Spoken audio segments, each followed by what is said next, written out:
বাংলাদেশ ইসলামী ছাত্র শিবির তোমাদেরকে এই আয়োজন করেছে এই জন্য ইসলামী ছাত্র শিবির সেই কোরআনের রাজ প্রতিষ্ঠা করতে চায়। ইসলামী ছাত্র শিবির কোরআনের আলোকে একটা সমাজ বিনির্মাণ করতে চায়।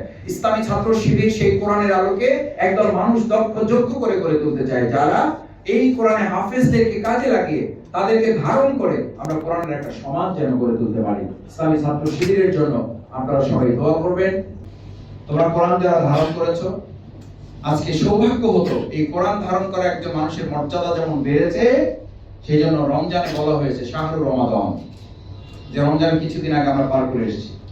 উনজিলা ফিহিল কোরআন, রমজানের মর্যাদা কেন? রমজানের সাথে কিসের সম্পর্ক? কোরআনের সম্পর্ক। সেই জন্য মাসের মর্যাদা বাড়ানো হয়েছে। তোমার সাথে কোরআনের সম্পর্ক, তোমার মর্যাদা বেড়েছে।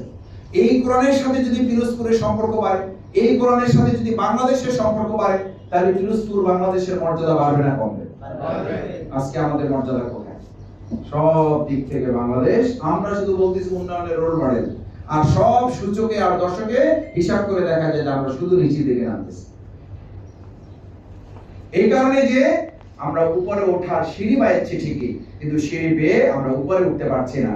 আমাদের যে সম্মান, আমাদের যে মর্যাদা, আমাদের যে সততা, আমাদের যে নৈতিকতা, সেই নৈতিকতার সম্মান আমরা ধারণ করতে পারি না।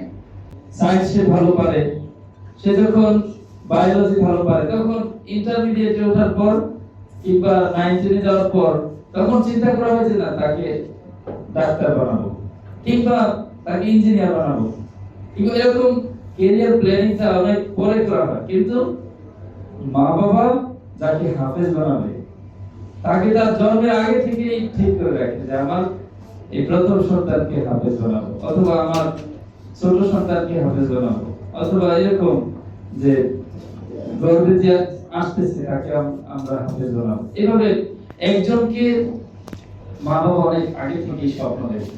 সেই স্বপ্ন হচ্ছে আপনারা, সেই স্বপ্ন হচ্ছে আমরা।